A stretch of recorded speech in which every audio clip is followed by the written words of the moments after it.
Bismillahirrahmanirrahim. Assalamualaikum warahmatullahi wabarakatuh. Kali ini kita akan membahas tentang tahapan perkembangan yang namanya konsepsi atau prenatal.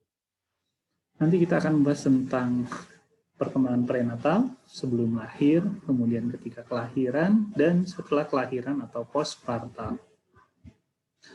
Kita mulai dengan konsepsi. Konsepsi ini berlangsung ketika sel telur dibuahi oleh sperma atau zigot. Bukan atau zigot, hasil dari pembuahan dari sel telur oleh sperma itu disebut dengan zigot. Nah, pada tahapan inilah yang akan menentukan bakat bawaan seseorang, jenis kelamin, dan sifat-sifat lainnya.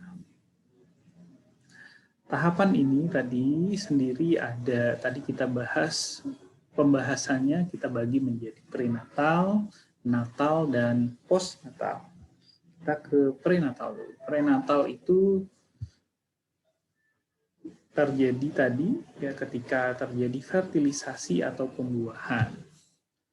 Nah, bakat pembawaan itu merupakan dasar dari perkembangannya. Maka genetika itu akan menjadi dasar dari perkembangan manusia pada tahapan ini.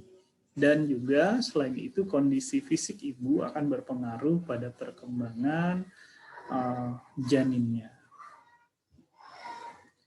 Periode perkembangan prenatal ini rata-rata berlangsung sekitar 9 bulan atau 226 hari.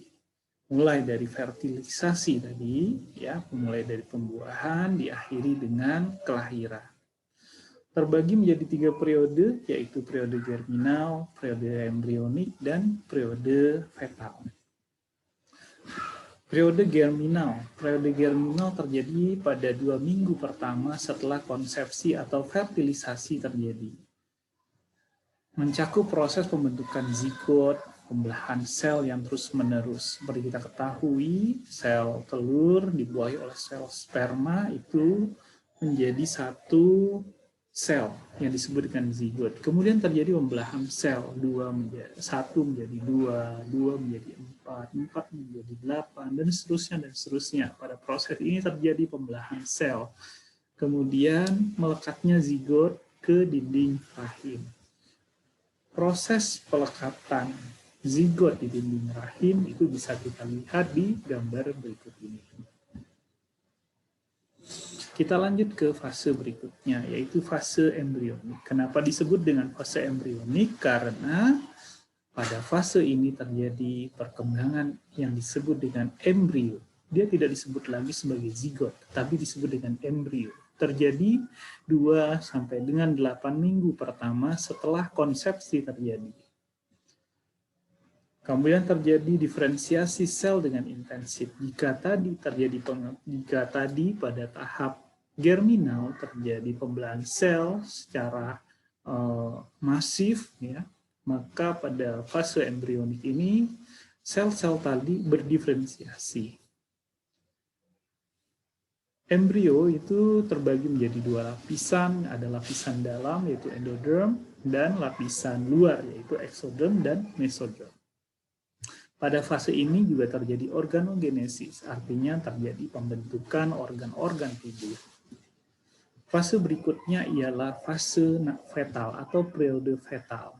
Pada tahap ini tidak disebut lagi sebagai embrio, tidak disebut lagi sebagai zigot, tetapi disebut dengan fetus atau janin. Terjadi dari 2 bulan setelah konsepsi dan berlangsung rata-rata selama 7 bulan. Pertumbuhan dan perkembangan terus berlangsung dengan cepat, berakhir ketika bayi itu nanti lahir.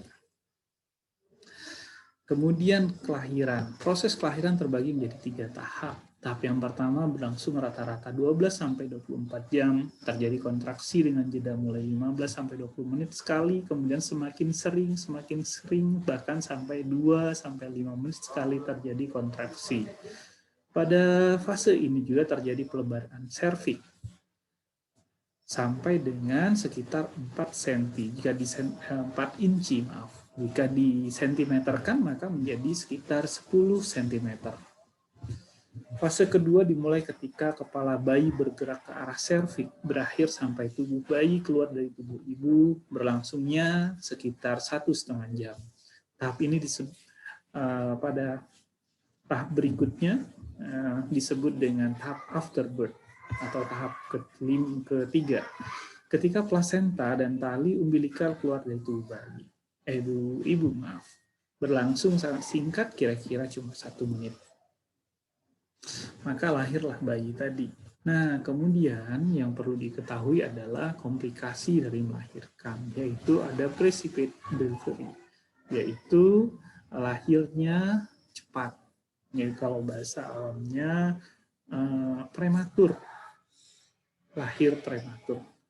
Jadi sebelum 9 bulan sudah melahirkan. Kemudian ada breast position, atau kalau bahasa awamnya adalah sungsang. Jadi posisi bayi itu kepalanya di atas. Jadi kalau ketika lahir maka kaki dulu yang keluar. Padahal normalnya adalah kepala dulu yang keluar. Kemudian ada cesar section. Cesar section ini sesuai dengan namanya pasti sering didengar juga, yaitu operasi sesar. Periode setelah lahir disebut dengan periode postpartal atau postnatal. Ya. Pada periode ini terjadi penyesuaian fisik dan penyesuaian emosional, terutama untuk ibunya. Kenapa terjadi penyesuaian fisik? Karena lelah.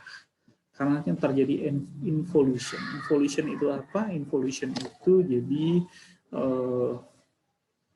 misalnya involution itu jadi seperti ini. Tubuh ketika melahirkan itu kan membesar, ibunya itu ya, perutnya membesar, organ-organ sekitarnya juga membesar, maka kemudian ketika melahirkan maka si organ tadi tentu kan besar keluar akhirnya, maka kondisi seperti itu disebut dengan involution. Kemudian produksi hormon kita tahu ada hormon-hormon yang dihasilkan ketika hamil. Kemudian hormon itu kemudian akan berhenti ketika setelah melahirkan. Nanti diganti oleh hormon yang lain. Kemudian juga ada sore perineum. Sore perineum ini nyeri pada daerah perineum. Penyesuaian emosional dan psikologis, emosi kadang menjadi tidak stabil karena pengaruh dari hormon.